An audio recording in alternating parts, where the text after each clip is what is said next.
அனைவருக்கும் வணக்கம். நான் doctor MS Usha Nandhini, Siddha physician, lotus women care hospital, இந்தியாவின் முதல் பெண்களுக்கான PCOS சித்த மருத்துவமனை, சாய்பாபா காலனி, கோயம்புத்தூர், KK நகர், சென்னை.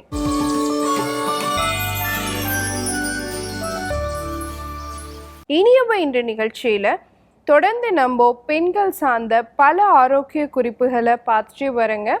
அந்த வகையில் இன்னைக்கு நம்ம சொல்லக்கூடியது இரவு உணவாக இந்த 9 வகையான உணவுகளை கண்டிப்பாக எடுத்துக்கொள்ளக்கூடாது. ஸோ இந்த இரவில் நம்ம சாப்பிட்றதுனால தேவையில்லாமல் நம்ம குடல் ஆரோக்கியமும் கெடுது, இரவு தூக்கமும் கெடுது. ஸோ இரவு உணவாக இந்த உணவு வகைகளை கண்டிப்பாக எடுக்கக்கூடாது. அந்த மாதிரி என்ன உணவுகள் எல்லாம் எடுக்கக்கூடாது அப்படிங்கிறத பற்றி தான் இன்றைக்கி நம்ம பார்க்க போகிறோம்.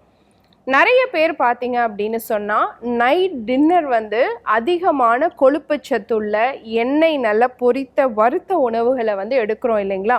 அந்த மாதிரி எடுக்கும் பொழுது நம்ம குடல் ஆரோக்கியம் சீர்கேடடையும். ஒன்று. அடுத்து நைட்டு சாப்பிட்ட பிறகு ஏப்பமாக விட்டுட்டு நெஞ்சு கரைச்சிட்டு தூங்க முடியாமல் எந்திரிச்சு உட்காந்துப்பாங்க. ஸோ இந்த மாதிரியான கஷ்டமெல்லாம் நம்ம அதிகமான கொழுப்பு சத்துள்ள எண்ணெய் பொருள் சேர்த்துக்கும் பொழுது நம்ம சஃபர் ஆகிறதுக்கு வாய்ப்பு இருக்குது. ஸோ அந்த உணவுகள் எல்லாம் தவிர்த்துடணும். அடுத்து பார்த்தோம் அப்படின்னு சொன்னால் காரமான உணவுகள். ஸோ இப்போ அதிகமாக நிறைய இரவு உணவு பார்த்திங்கன்னா ரொம்ப ஈஸியாக டைஜஸ்டபிளாக இருக்கக்கூடிய ஒரு ஃபுட்டாகவும் காரம் உப்பெல்லாம் கம்மியாக இருக்கக்கூடிய ஒரு உணவாகவும் எடுக்கணும். நல்லா காரசாரமாக நம்ம எடுக்கும் பொழுது அது நமக்கு நெஞ்சு கரிப்பை உருவாக்குறதுக்கான வாய்ப்பு இருக்குது, நெஞ்சு எரிச்சலை உருவாகிறதுக்கான வாய்ப்பு இருக்குது. அப்போ நம்ம நைட் படுத்தும் பொழுது நமக்கு லைட்டாக ஹார்ட் பேர்ன் ஆகுது, நெஞ்சு எரிச்சல் வருது, ரிஃப்ளெக்ஸ் மாதிரி இருக்குது அப்படின்னு சொன்னால் நம்ம காரமான உணவு எடுத்துக்கிறோம் அப்படிங்கிறது அர்த்தம். அடுத்து பார்த்தோம் அப்படின்னு சொன்னால் நம்ம எடுக்கக்கூடிய இனிப்பு உணவுகள் நைட் நேரத்தில் ரொம்ப ஸ்வீட்டாக ஒரு டெசர்ட் மாதிரியோ அல்ல ஒரு ஐஸ்கிரீம் மாதிரியோ இல்லை இதெல்லாம் பார்த்திங்கன்னா நம்ம நைட்டை சாப்பிட்ட பிறகு ஒரு ஐஸ்கிரீம் சாப்பிடும் பொழுது அந்த டோட்டல் டைஜஷனையும் அப்படியே பிளாக் பண்ணிடும். ஸோ அந்த மாதிரி இரவு நம்ம ஏதாவது ஸ்வீட்டாக ஒரு டெசர்ட்டோ அல்லது அதிகமான இனிப்புள்ள விஷயங்கள் நம்ம சாப்பிடும் பொழுது ஒன்று நம்ம குடல் ஆரோக்கியம் சீர்கேடடையும். ரெண்டாவது பார்த்தீங்கன்னா நிறைய பேர் படுத்தோன்னே தூங்கிட்டு ஒரு 3 o'clock மேலே எந்திரிச்சு உட்காந்துருவாங்க. அதுக்கு காரணம் அவங்களுடைய கார்டிசால் லெவல் அதிகமாகும். ஸோ ஸ்ட்ரெஸ் லெவல் அதிகமாயிட்டு தூக்கம் கெடுறதுக்கான வாய்ப்புமே இரவில் நம்ம ஸ்வீட் சாப்பிட்டோம் அப்படின்னு சொன்னால் கண்டிப்பாக உருவாகிறதுக்கான வாய்ப்பு இருக்குது. ஸோ இந்த உணவுகளை தவிர்த்துடணும். அடுத்து பார்த்தோன்னா அதிகமாக பதப்படுத்தப்பட்ட உணவுகள், குறிப்பாக ப்ரிசர்வேட்டிவ்ஸ் நிறையா சேர்ந்தது அல்லது உப்பு சுவை அதிகமாக சேர்ந்த உணவுகளை இரவில் நம்ம எடுக்கக்கூடாது. அந்த மாதிரி எடுக்கும் பொழுது நம்ம குடலினுடைய உள்சுவருடைய தடிமன் அதிகமாகும். ஸோ கேஸ்ட்ரைட்டிஸ் இன்க்ரீஸ் ஆகிட்டு குடல் புண் அதிகமாகிறதுக்கான வாய்ப்பு இருக்குது. தூக்கமும் கெட்டு ரிஃப்ளெக்ஸும் அதிகமாகிறதுக்கான சான்சஸ் இருக்குது.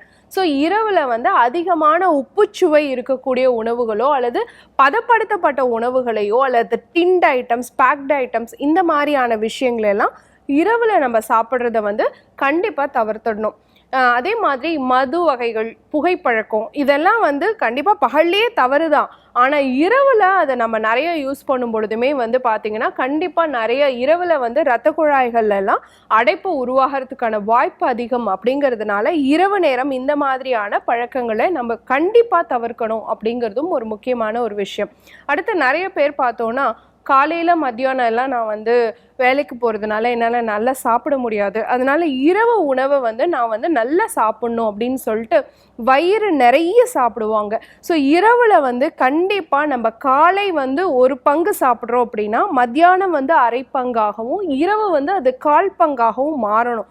இரவில் ஒரு பங்கு உணவு நம்ம சாப்பிட்டுட்டு காலை மதியம் குறைச்சி சாப்பிட்றோம் அப்படிங்கிற பழக்கம் நமக்கு இருக்குன்னாலும் கண்டிப்பாக அந்த மாதிரி உணவு பழக்கம் நம்ம ஆரோக்கிய சீர்கேட்டை உருவாக்கும் அப்படிங்கிறது தெரிஞ்சுக்கணும். அடுத்து பார்த்தோம் அப்படின்னு சொன்னால் இரவில் அதிகமான புரதம் இருக்கக்கூடிய உணவுகள், குறிப்பாக நல்ல ரெட் மீட் நைட்டில் போய் சாப்பிட்றது அப்படிங்கிறதுமே பார்த்தீங்க அப்படின்னு சொன்னால் நம்ம ஆரோக்கிய சீர்கேடு அடையிறதுக்கு வாய்ப்பு இருக்குது. குடல் ஆரோக்கியம் ஒரு பக்கம் செரிமான சக்தி இல்லாமல் சீர்கேடு அடையும். அதே சமயம் கொழுப்பு சத்து அதிகமாகி இரத்த குழாய்களில் நமக்கு தேவையில்லாமல் இரவு நேரங்களில் பிரச்சனை உருவாகிறதுக்கான வாய்ப்பு இருக்கிறதாகவும் சொல்லப்படுது. ஸோ இரவு உணவில் அதிகமாக புரதம் சேர்ந்த உணவுகள் உணவுகளை வந்து இரவுல எடுத்துக்கிறத வந்து கண்டிப்பாக தவிர்க்கணும் அப்படிங்கிறதையும் நம்ம தெரிஞ்சுக்கணும். அடுத்து பார்த்தோம் அப்படின்னு சொன்னால் சிட்ரஸ் வகை பழங்கள் இரவில் வந்து ஆரஞ்சு, திராட்சை இந்த மாதிரி சிட்ரஸ் வகையை சார்ந்த பழங்கள் வந்து எடுக்கக்கூடாது. அந்த மாதிரி எடுக்கும் பொழுது இரவு நேரம் நம்ம படுத்த பிறகு நமக்கு போஸ்ட்நாசல் ட்ரிப் மாதிரி ஏற்பட்டு இரும்பல் வரதுக்கான சான்சஸ் இருக்குது. தூக்கத்துலேருந்து எந்திரிச்சு உட்காந்துப்போம். அதே மாதிரி ரிஃப்ளெக்ஸ் அதிகமாகிறதுக்கான வாய்ப்பு இருக்கிறதாகவும் சொல்லப்படுது. ஸோ இரவில் இந்த மாதிரியான சிட்ரஸ் பழங்களை வந்து நம்ம எடுக்கிறத வந்து தவிர்த்திடணும். சில காய்கறிகளில் இரவில் சாப்பிட்றது தவிர்க்கணும். குறிப்பாக காலிஃப்ளவர், ப்ரக்கோலி, பெரிய வெங்காயம் இதெல்லாம் இரவில் சாப்பிட்றத வந்து தவிர்த்திடணும். நிறைய பேர் பார்த்தீங்கன்னா அந்த உப்மா மாதிரி பண்ணி அதில் நிறைய பெரிய வெங்காயம் போட்டு சாப்பிடுவாங்க. அந்த மாதிரி சாப்பிட்டுட்டாங்கன்னா நைட் ஃபுல்லாக தூங்காமல் விழிச்சிட்டே இருப்பாங்க. ஏன்னா அந்த சிவியர் கேஸ்ட்ரைட்டிஸ் வந்து கிரியேட் ஆக ஆரம்பிக்கும். அதுவுமே வந்து பார்த்தீங்க அப்படின்னு சொன்னால் ஆரோக்கிய சீர்கேடு அடையிறதுக்கான சான்சஸ் இருக்குது. ஸோ கண்டிப்பாக வந்து இரவில் வந்து அதிகமான கொழுப்புள்ள உணவுகளோ அதிகமான எண்ணெய் சேர்த்த உணவுகளையோ தவிர்த்திடணும். ஸோ இரவில் வந்து பொரித்த வறுத்த உணவுகள் வந்து வேண்டாம் அப்படிங்கிறத நம்ம தெரிஞ்சுக்கணும்.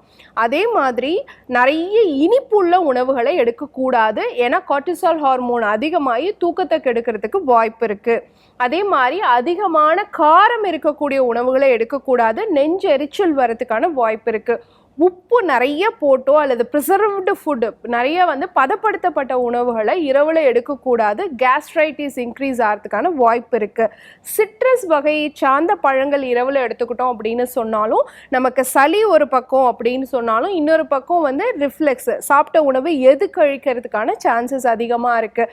அதிகமான கேஸ் தொந்தரவு கொடுக்கக்கூடிய பெரிய வெங்காயம், ப்ரக்கோலி இந்த மாதிரியான காலிஃப்ளவர் இந்த மாதிரியான காய்கறிகளை இரவில் சாப்பிடக்கூடாது. வயிறு முட்டை வயிறு நிறைய உணவு எடுத்துக்கிறதுமே பார்த்தீங்க அப்படின்னு சொன்னால் நம்ம தூக்கத்தை கெடுக்கக்கூடியதாகவும் ஆரோக்கிய சீர்கேட்டை உருவாக்கக்கூடியதாகவும் இருக்கும். அதே மாதிரி அதிகமான புரதம் இருக்கக்கூடிய அசைவ புரதங்களை இரவில் எடுத்துக்கிறத வந்து கண்டிப்பாக தவிர்க்கணும். ஸோ இந்த வகையான இரவில் வந்து நம்ம ஒரு ஈஸியாக டைஜஸ்ட் ஆகக்கூடிய ஆவியில் வேக வைத்த ஒரு சைவ புரதம் இருக்கக்கூடிய நல்ல நார்ச்சத்து இருக்கக்கூடிய ஒரு உணவை இரவில் எடுத்துக்கிட்டு சாப்பிட்ட பிறகு ஒரு டம்ளர் வெந்நீர் நல்ல சூடாக குடிச்சிட்டு நம்ம படுத்தோம் அப்படின்னு சொன்னால் கண்டிப்பாக அது நம்மளுடைய டைஜஷனை என்ஹான்ஸ் பண்ணுறதுக்கு சப்போர்ட்டிவாக இருக்கும். இரவு நல்லா தூக்கம் வரத்துக்கும் சப்போர்ட்டிவாக இருக்கும். காலையில் எந்திரிச்ச உடனே நம்ம காலை கடனை முடிக்கிறதுக்கும் அது நமக்கு பயனுள்ளதாக இருக்கும். ஸோ கண்டிப்பாக இரவு உணவு எதெல்லாம் எடுத்துக்க கூடாது அப்படிங்கிறத பற்றி நீங்கள் இன்றைக்கி தெரிஞ்சிட்ருப்பீங்க. பயன்படுத்தி பாருங்கள். இதே மாதிரி இன்னொரு ஆரோக்கிய குறிப்போடு நான் உங்களை சந்திக்கிறேன். இயற்கையோடு இணைவோம், ஆரோக்கியமாக இருப்போம், ஆனந்தமாக வாழ்வோம். நன்றி, வணக்கம்.